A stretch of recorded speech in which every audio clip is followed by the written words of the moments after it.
Elton डैकिरी world के sign को देखता है और अपने ग्रुप के साथ आगे की ओर बढ़ जाता है। एल्टन फेलिक्स के साथ मिलकर अपने ग्रुप को ओमाहा ले जाने वाला था और वो ये सोचकर ही घबराया हुआ था। उसी रात एल्टन अपनी मॉम की मैन्युस्क्रिप्ट में कुछ और बातें ऐड कर देता है। फेलिक्स उस वक्त उसके पास ही मौजूद था। आयरिस होप को बताती है कि उसे हक ने बताया था कि मिलिट्री ने ज़ॉम्बी आउटब्रेक के बाद मिसिसिपी रिवर के ऊपर बने हुए सभी ब्रिजेस को उड़ा दिया था, इसीलिए अब उन्हें रिवर को क्रॉस करने के लिए एक बोट की जरूरत पड़ेगी। हक ने आयरिस को ये भी बताया था कि रिवर के दूसरी ओर हालात और भी बुरे हो सकते थे। आयरिस और होप ये सब जानते हुए भी रिवर क्रॉस करके अपने पापा को ढूंढना चाहते थे। फेलिक्स सेल्टन को मदद के बहाने एक और बुलाता है। फेलिक्स सेल्टन को वापस जाने का मैप दिखाना चाहता था और वो एल्टन से अपने सभी दोस्तों को इस बारे में इन्फॉर्म करने के लिए कहता है। एल्टन फेलिक्स को क्लियर करता है कि वो अभी तक फेलिक्स के प्लान में शामिल नहीं था। फेलिक्स एल्टन को समझाता है कि वो जानता है कि वो चारों एक दूसरे की परवाह करते हैं और अगर एल्टन उन्हें सेफ रखना चाहता है तो उसे फेलिक्स की बातें माननी होगी। अगले दिन एल्टन ज़ॉम्बी की पिक्चर ले लेता है। मौसम बहुत ज्यादा तूफानी था। वो सभी रिवर के पास पहुंच जाते हैं। रिवर के ऊपर का ब्रिज टूटा हुआ था और सारी बोट्स डिस्ट्रॉय हो चुकी थी। हक फेलिक्स से पूछती है कि क्या एल्टन उनका साथ दे रहा था। फेलिक्स एल्टन के बारे में श्योर नहीं था। हक कहती है कि अब उन्हें प्लान बी को फॉलो करना होगा ताकि वो लोग सेफ रहें। प्लान बी में उन्हें आगे बढ़ते वक्त गर्ल्स को अलग करना होगा। हक चाहती थी कि वो लोग डिवाइड एंड कॉन्कर का रूल फॉलो करें। रिवर के पास मौजूद बोट्स की हालत को देखकर एल्टन कहता है कि लोकल लोगों ने वहाँ से भागने के लिए बोट्स यूज की होगी। आयरिस उन लोगों को नई बोट बनाने का सजेशन देती है। साइलस आयरिस की इस बात को सपोर्ट करता है। होप और आयरिस पास ही मौजूद एक वेयर हाउस में बोट बनाने की सप्लाईज लेने के लिए चले जाते हैं। हक उन्हें देखकर स्माइल करती है। वो दोनों बहनें वेयर हाउस पहुँच जाती हैं। वहाँ बोट बनाने के सामान के अलावा बाकी सामान मौजूद था। इधर एल्टन एक ज़ॉम्बी को देखता है और इस वक्त एक फ्लैशबैक दिखाया जाता है। एल्टन यूनिवर्सिटी में अपने पेरेंट्स अमेलिया और इसाक के ऑफिस में था। यंग एल्टन को डायनासोर फॉसिल्स बहुत पसंद थे। उसके पापा उसे एक मीटियोर का फोटो दिखाते हैं और एल्टन को बताते हैं कि मीटियोर के टकराने से डायनासोर खत्म हो गए थे। यंग एल्टन इस बारे में क्यूरियस हो जाता है। वो इस बारे में और जानना चाहता था। एल्टन की मॉम एल्टन के डैड को टोकती है और उसे कहती है कि वो एक छोटे बच्चे को जरूरत से ज्यादा जानकारी दे रहा था। वो एल्टन को अपने पास बुला लेती है। अमेलिया प्रेग्नेंट थी। वो एल्टन को बेबी किक महसूस करवाती है। अमेलिया की उस वक्त एक मीटिंग थी। वो मीटिंग में जाने के लिए उठ जाती है। इसाक बाहर के बदलते हुए हालातों को देखकर अमेलिया को अलर्ट रहने के लिए कहता है। एल्टन तब अपनी सिस्टर को एस्मेराल्डा नाम देता है और अपनी मॉम को कहता है कि वो भी उसकी मॉम के समान ही ब्रेसलेट अपनी बहन को दिलवाएगा। इसाक एल्टन को डेस्क पर हॉर्न क्लीन करना सिखाता है। अब एक बार फिर से प्रेजेंट में आते हैं। सभी अपनी लाई हुई सप्लाईज को इकट्ठा कर लेते हैं। वो लोग एयर कंडीशनर को यूज करके बोट का स्टीम बॉयलर बनाने लग जाते हैं। हक भी उन लोगों के साथ देती है। सभी अपनी नॉलेज और अपने टैलेंट का यूज करके मिलकर उस बोट को बनाने लग जाते हैं। होप और एल्टन बोट के इंजन का काम करते हैं, जबकि साइलस और फेलिक्स बोट बनाने में आयरिस की हेल्प करते हैं। फेलिक्स हक को एक और ले जाकर उससे बात करता है। फेलिक्स को लगता है कि बोट बन जाने के बाद वो लोग बच्चों को वापस लौटने के लिए कन्विंस नहीं कर पाएंगे। वो दोनों एल्टन का उनका साथ देने के बारे में भी बात करते हैं। होप उन दोनों के बीच की बातों को सुन लेती है और एल्टन के पास जाकर उसे फेलिक्स का साथ देने के लिए टॉन्ट करती है। होप बहुत ज्यादा डरी हुई थी। एल्टन उसे क्लियर करता है कि वो फेलिक्स का साथ नहीं दे रहा था, लेकिन वो फेलिक्स का उन लोगों को सेफ रखने को लेकर जो भी कंसर्न था उससे एग्री करता था। फेलिक्स सभी को बताता है कि वो रिवर के डाउनवर्ड होते हुए मिसौरी जाना चाहता था ताकि वहाँ से वो लोग यूनिवर्सिटी लौट सकें। वो नहीं जानता था कि बेनेट बहुत मुश्किल में था। वो सिर्फ आयरिस और होप को सेफ रखना चाहता था। आयरिस उनके बीच की बहस को यह कहकर रोक देती है कि अभी उनके पास इसके लिए टाइम नहीं था।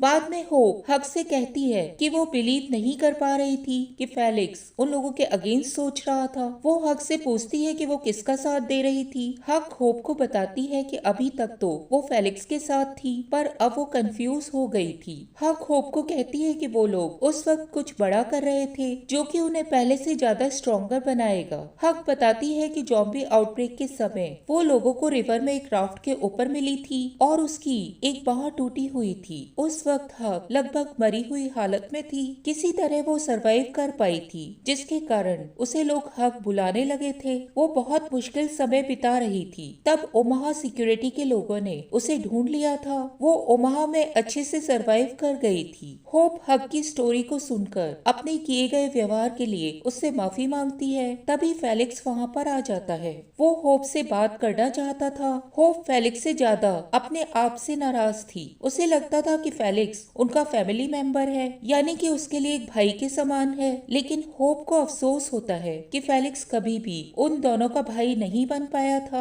होप को लगता है कि काश वो लोग अपने पापा को सीआरएम जाने से रोक पाते। हक बोट के बॉयलर को टेस्ट करती है। उसे लगता है कि बॉयलर में आग और तेज होनी चाहिए थी। साइलस को बॉयलर में आग बढ़ाने के लिए वेयर हाउस में रखे हुए नेल पेंट के डिब्बे याद आते हैं। हक साइलस और एल्टन को नेल पेंट के डिब्बे को लेने के लिए भेज देती है और वो सभी बोट को कंप्लीट करने लग जाते हैं। आयरिस और फेलिक्स भी फ्यूल कलेक्ट करते हुए डेकरी वर्ल्ड की ओर बढ़ते जा रहे थे। तूफान शुरू हो चुका था। आयरिस सीआरएम जाने वाले मैप को देखती है और फेलिक्स से पूछती है कि क्या वो उन्हें वापस ले जाने का प्लान बना रहा था। आयरिस फेलिक्स से पूछती है कि उसके पापा का मैसेज आने के बाद भी क्या उसे लगता है कि उसके पापा सेफ होंगे। फेलिक्स आयरिस के सवाल का जवाब नहीं दे पाता। वो आयरिस को कहता है कि उसे लगता है कि बेनेट और विल दोनों ही सेफ होंगे। फेलिक्स आयरिस को बताता है कि वो बेनेट के साथ जाना चाहता था, लेकिन बेनेट चाहता था कि फेलिक्स बेनेट के पीछे उसकी दोनों बेटियों होप और आयरिस का ख्याल रखे।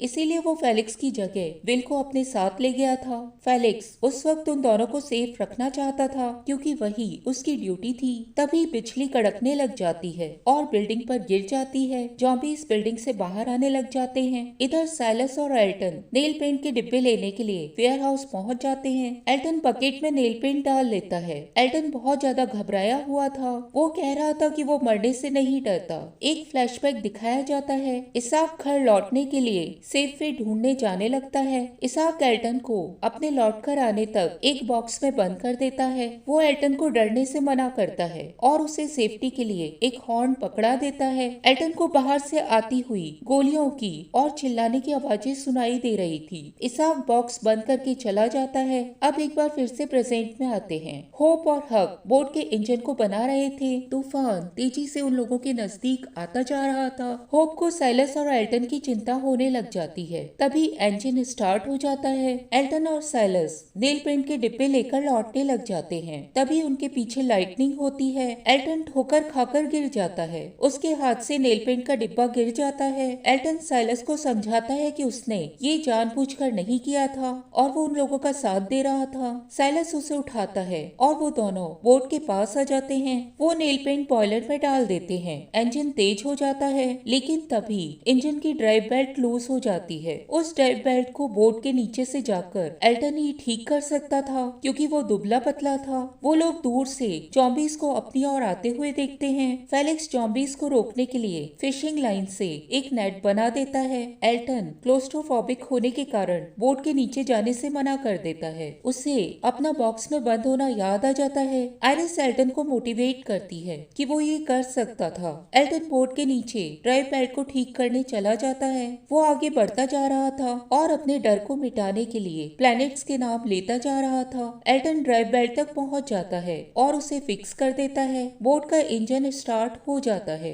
एल्टन बाहर निकलते हुए फंस जाता है और पैनिक करने लग जाता है। इधर फेलिक्स जॉम्बीज का सामना कर रहा था। आयरिस और होप भी जॉम्बीज से लड़ने में उसकी मदद करने आ जाती हैं। एल्टन अपने नाइफ को उसी तरह पकड़ लेता है जिस तरह उसने बचपन में अपने हाथों में हॉर्न को पकड़ा हुआ था। आयरिस और होप एल्टन को बाहर निकालते हैं। वो सभी बोट को पानी में डालने की कोशिश करते हैं, लेकिन बोट किनारे पर अटक जाती है। फेलिक्स एक बोट को लिवर के समान यूज करता है। वो सभी एक बार फिर बोट को पानी में धकेल देते हैं। बोट पानी में चली जाती है। सभी खुश हो जाते हैं। जॉम्बीज पानी में आकर डूबने लग जाते हैं। फेलिक्स सभी को खाना देता है। वो सभी रिवर के दूसरी ओर पहुंच जाते हैं और वहां पर कैंप सेट कर लेते हैं। फेलिक्स का मानना था कि होप और आयरिस बहुत ज्यादा जिद्दी थे। हक को लगता है कि ये भी जरूरी था। फेलिक्स उसे बताता है कि उन्हें बचाना उसके लिए बहुत ज्यादा इम्पोर्टेंट था। होप एडमिट करती है कि उसने उसके लिए क्लू छोड़े थे क्योंकि वो उसके ऊपर ट्रस्ट करती थी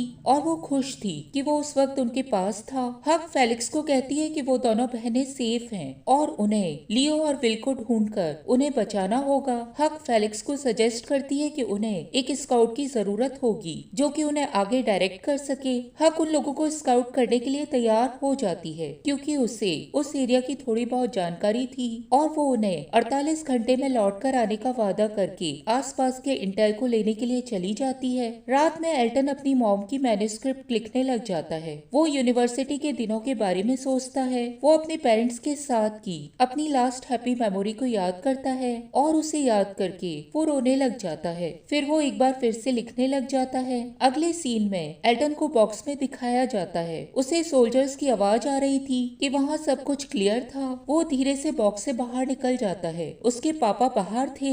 वो मरकर टर्न हो गए थे और किसी ने उनके हेड पर शूट करके उसे मार दिया था। एल्टन एक टोट बैग को ले लेता है और अपना हॉर्न उसमें डाल देता है। इसके बाद एल्टन वहाँ से बाहर निकल जाता है। बाहर चारों ओर शांति थी। उसे ग्राउंड पे पड़ा हुआ एक पेपर मिलता है जिस पर लिखा हुआ था कि सभी लोगों को NSU कैंपस ले जाया जा रहा था। एल्टन भी डेड बॉडीज के बीच से होते हुए आगे की ओर बढ़ जाता है। प्रेजेंट में होप एल्टन के पास आती है। एल्टन उसे बताता है कि ज़ॉम्बी आउटब्रेक की रात उसके पापा ने उससे कहा था कि डरना मत, लेकिन उसके पापा खुद डर गए थे और एल्टन डर गया था लेकिन वो बच गया था और वो डर गए थे इसीलिए मर गए थे। होप एल्टन से कहती है कि काश वो उसके पेरेंट्स से मिल पाती क्योंकि उसे एल्टन बहुत ज्यादा कूल लगता था। एल्टन को लगता है कि उसकी मॉम और उसकी सिस्टर अभी भी कहीं ना कहीं मौजूद होंगे। एल्टन अपनी बुक को ओपन करके अपनी मॉम की पिक्चर को देखने लग जाता है। होप उसकी मॉम की पिक्चर को देखती है और उसे रियलाइज होता है कि उसने